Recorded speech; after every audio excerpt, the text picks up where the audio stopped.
मुंबईवरच्या 26/11च्या दहशतवादी हल्ल्याचा आरोपी तहव्वूर हुसेन राणाला भारतात आणण्यात आलेले आहे। राणा भारतात आल्यानंतर एक मराठी आयपीएस अधिकारी चर्चेत आलेत।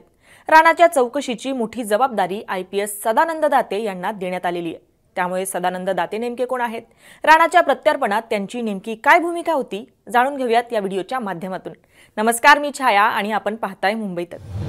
तहव्वूर राणाला भारतात आणल्यानंतर सर्वात आधी राष्ट्रीय तपास यंत्रणा म्हणजेच एनआयए त्याचा ताबा घेऊन चौकशी करते। एनआयएच्या कस्टडीमध्ये त्याची चौकशी करण्याची जबाबदारी एनआयए चीफ आणि वरिष्ठ आयपीएस अधिकारी सदानंद दाते यांच्यावर आहे।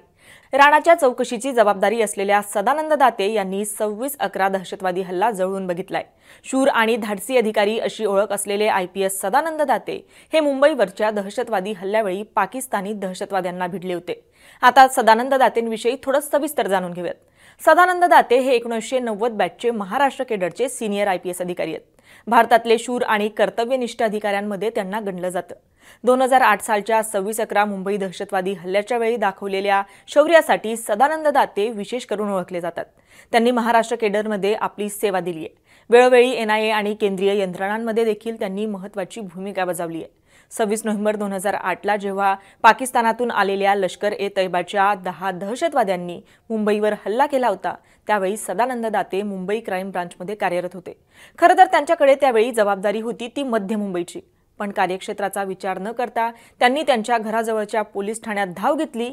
तिथून बंदूक दारुगोळा घेत ते दक्षिण मुंबईच्या परिसरात पोहोचले। कामा रुग्णालय परिसरात शिरलेल्या अजमल कसाब आणि त्याच्या साथीदारांपासून उपचार घेत असलेल्या बालक आणि महिलांचं संरक्षण करण्यासाठी दाते काही तास तिथे झुंजत होते। त्यावेळी कसाबने एका व्यक्तीचा ढालीसारखा वापर करत दातेंना शूट करण्याचा प्रयत्न केला, मात्र जखमी झाल्यानंतरही ते झुंज देत राहिले। रुग्णालयातल्या अनेक कर्मचारी आणि रुग्णांचा त्यांनी जीव वाचवला।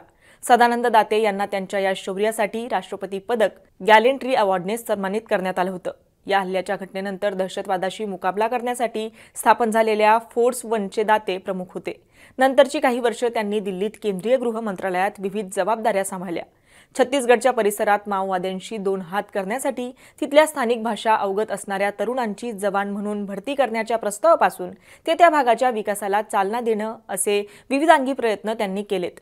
सदानंद दातेंनी केंद्रीय अन्वेषण ब्युरोमध्ये डीआयजी आणि केंद्रीय राखीव पोलीस दलमध्ये आयजी म्हणूनही काम पाहिलंय।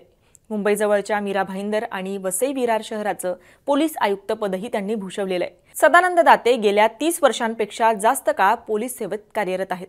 आपल्या अनुभवावर त्यांनी वर्दीतली माणसांच्या नोंदी हे पुस्तक देखील लिहिलेलं आहे। महाविद्यालयीन शिक्षण घेतानाच त्यांनी पोलीस सेवेत जायचा निर्णय घेतला होता। यूपीएससी परीक्षा पास झाल्यानंतर आयएएस, आयपीएस आणि IAS असे 3 पर्याय त्यांच्याकडे होते, मात्र त्यांनी आयपीएस हा पर्याय निवडला आणि पोलीस खात्यात ते रुजू झाले। आता तहव्वूर राणाला काय शिक्षा होईल हे पाहणं महत्त्वाचं असणार आहे। तुम्हाला हा व्हिडिओ कसा वाटला आम्हाला कमेंट करून नक्की कळवा आणि मुंबई तकला जर आपण नवीन असाल तर मुंबई तक चॅनलला सबस्क्राईब करायला विसरू नका। धन्यवाद।